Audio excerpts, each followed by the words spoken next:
Olá pessoal, tudo bem com vocês? Espero que sim, tá? A partir dessa semana eu estou voltando a gravar as aulas. Eu combinei com uma das turmas que faria dessa maneira, que eles estavam sentindo falta, né, das aulas gravadas. Então a partir desse PET 6 a gente retorna com as aulas gravadas. Uma vez que infelizmente eu tô com um probleminha com o computador, com o equipamento mesmo, e para fazer as aulas pelo Google Meet vai ficar um pouco mais complicado para mim. Então, eu tendo as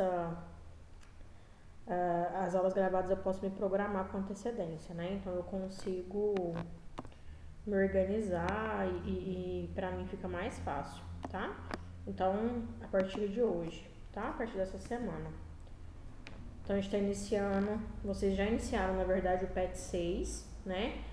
Lembrando que para aqueles que não estão ainda cientes, o PET 6 ele vai acontecer concomitante, né? Vocês vão realizar ele ao mesmo tempo que realizam o PET 300 anos.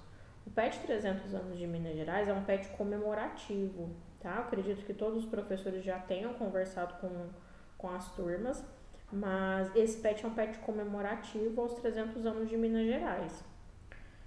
Não tem nada a ver com o PET 6. O PET 6 é uma coisa, o PET 300 anos é outra coisa, tá? Vocês vão ter que realizar os dois.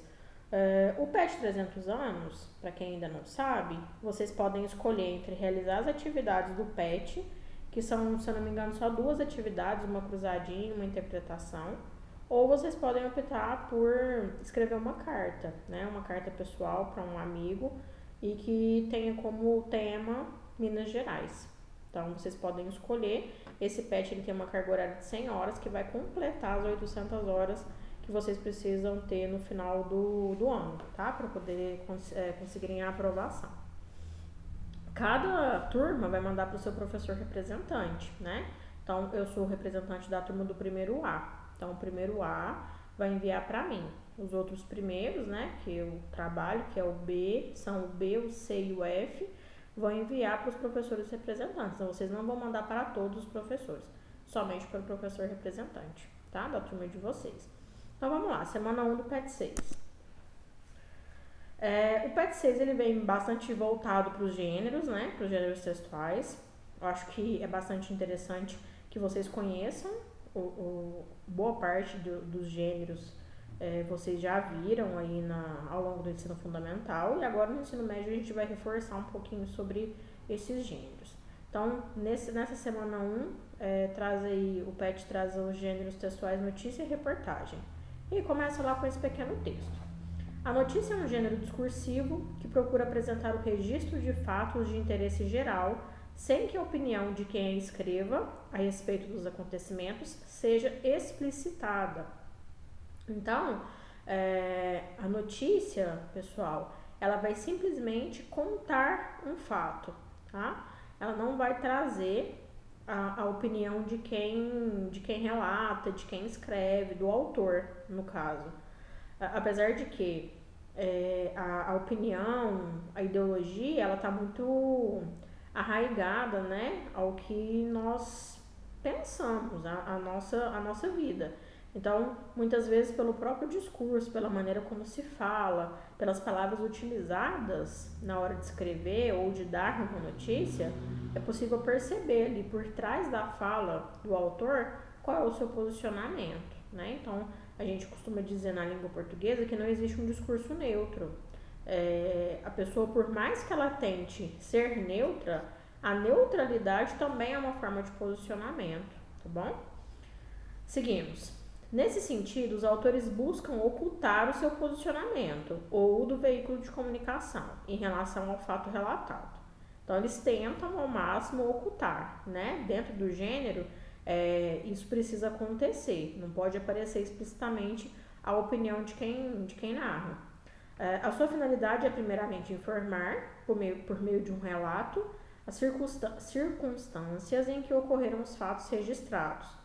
Por se tratar de uma produção realizada por humanos, a neutralidade total é praticamente impossível, pois toda notícia apresenta os fatos a partir de uma perspectiva determinada pelo olhar de quem escreve, pela orientação do jornal ou revista, pelo público-alvo da publicação.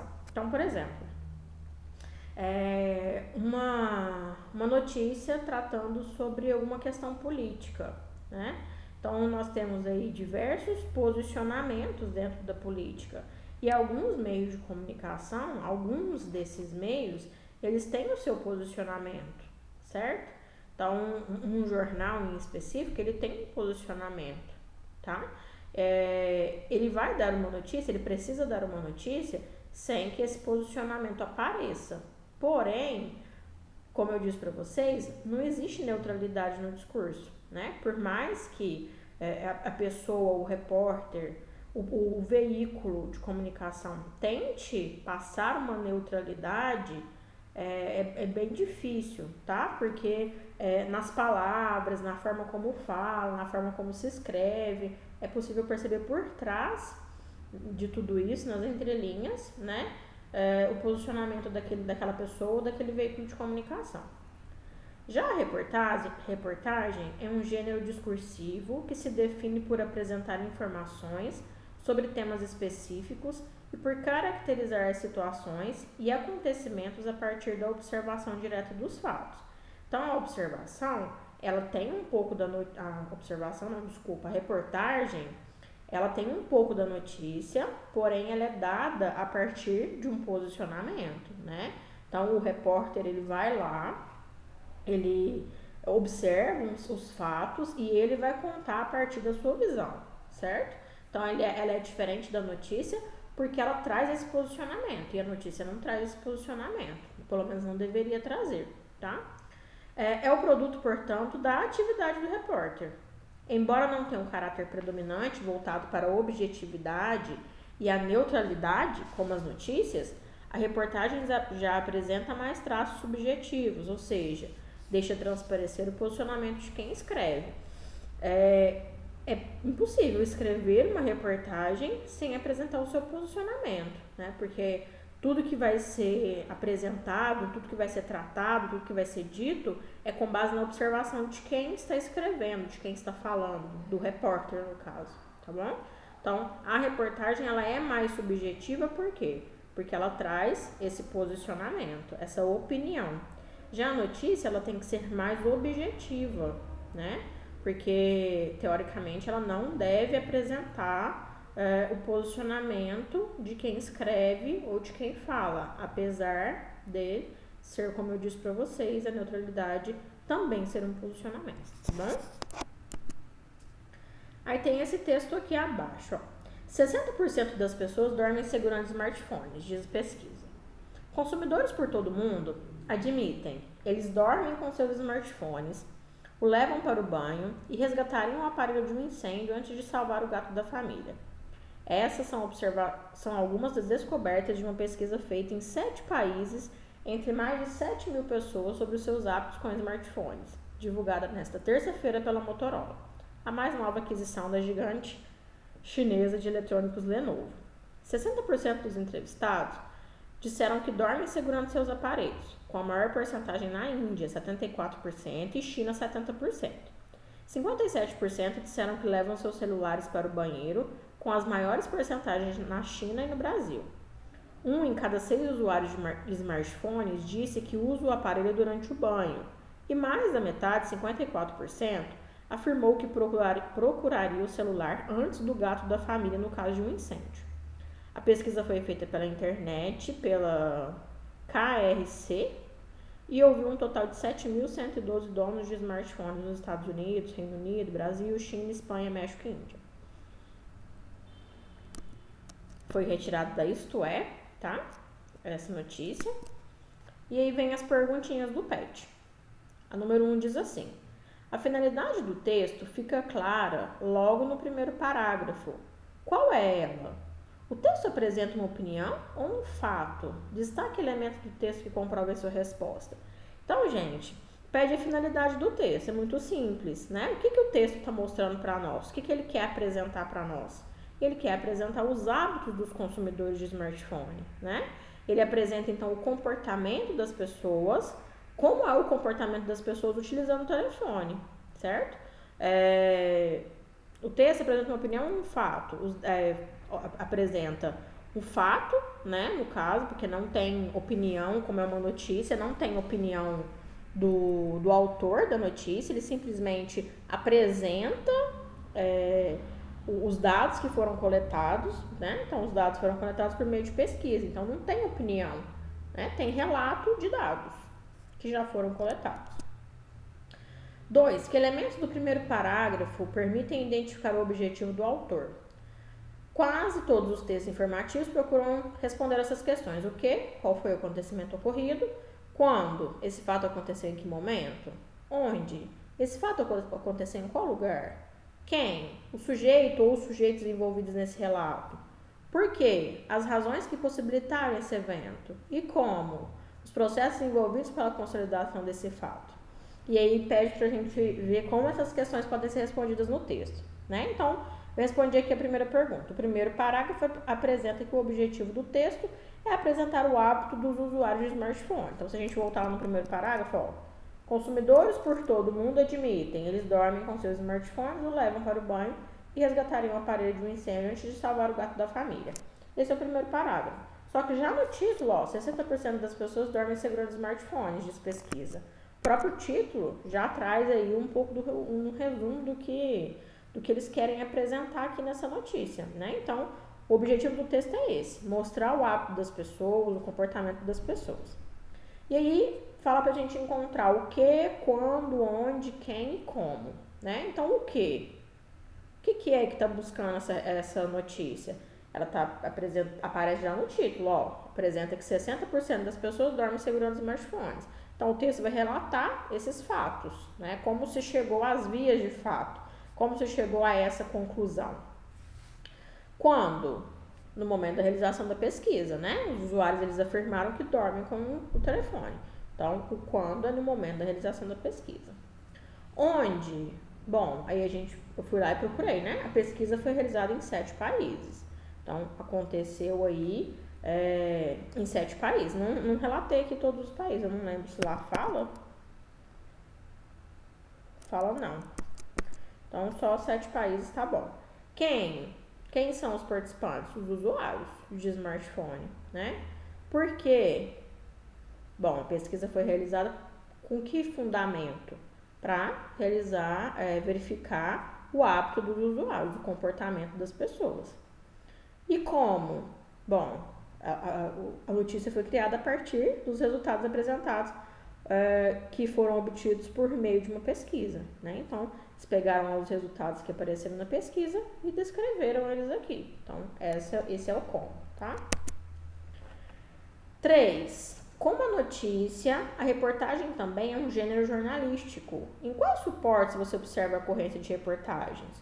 Então, em vários suportes, né, gente? Isso é muito simples. Então, a gente vê reportagem em jornal, tem reportagem na televisão, tem reportagem em revista, tem reportagem no rádio, tem reportagem na internet. Tem qualquer um desses meios de comunicação a gente consegue encontrar uma reportagem. 4. Entre os gêneros jornalísticos, há aqueles que priorizam a informação e os que priorizam o comentário. Quanto à reportagem, ele é considerado um gênero que se ocupa tanto da informação quanto do comentário. Identifique no texto lido aspectos que a caracterizam como notícia. Então, a gente viu que a reportagem ela tem a opinião, né? Ela transparece a opinião do autor. A notícia não, né? A notícia não tem, só tem um relato. Então, ó, eu coloquei assim, o texto apresenta apenas a descrição dos dados obtidos por meio de uma pesquisa, né? E não traz a opinião ou comentário do autor. Então, dessa forma, como não tem opinião, não é reportagem, tá? Eu coloquei um parágrafo aqui pra gente usar como exemplo. Qualquer um dos parágrafos daria pra usar, tá, gente? Mas eu coloquei esse aqui, ó. 60% dos entrevistados disseram que dormem segurando seus aparelhos, com a maior porcentagem na Índia e China. 57% disseram que levam seus celulares para o banheiro, com as maiores porcentagens na China e no Brasil.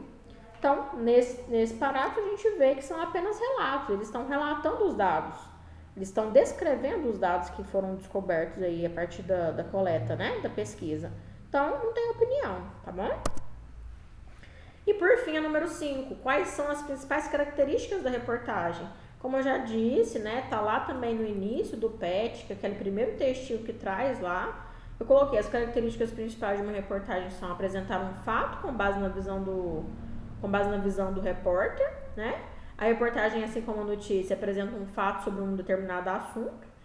Porém, enquanto a notícia ela é objetiva, ela é direta, ela vai direto ao ponto, ela simplesmente vai relatar algo, né? A reportagem ela é diferente porque ela vai trazer as impressões de quem escreveu, né? Se você pegar uma reportagem, tem muitas reportagens muito interessantes aí que a gente vê na televisão, né? Principalmente, mas na internet também a gente vê muitas bastante interessantes, que você observa o trabalho do repórter, né? Você observa que o repórter ele trabalhou para chegar àquelas conclusões, né? Ele não está simplesmente contando algo que aconteceu. Ele está contando algo que aconteceu, porém ele traz também a sua opinião, o que ele viu, né, no decorrer daquele processo, daquele trabalho, tá bom? Essas foram as questões do PET 6 da semana 1, tá bom? Vou enviar para vocês o link, porque o vídeo vai ser postado no YouTube. Eu mando para vocês o link durante a aula, tá bom? Se vocês tiverem alguma dúvida, é só entrar em contato comigo, que eu sou pronta para responder os questionamentos de vocês durante o nosso horário, tá bom? Beijinhos, bom PET. Não esqueçam do PET 300 anos, tá?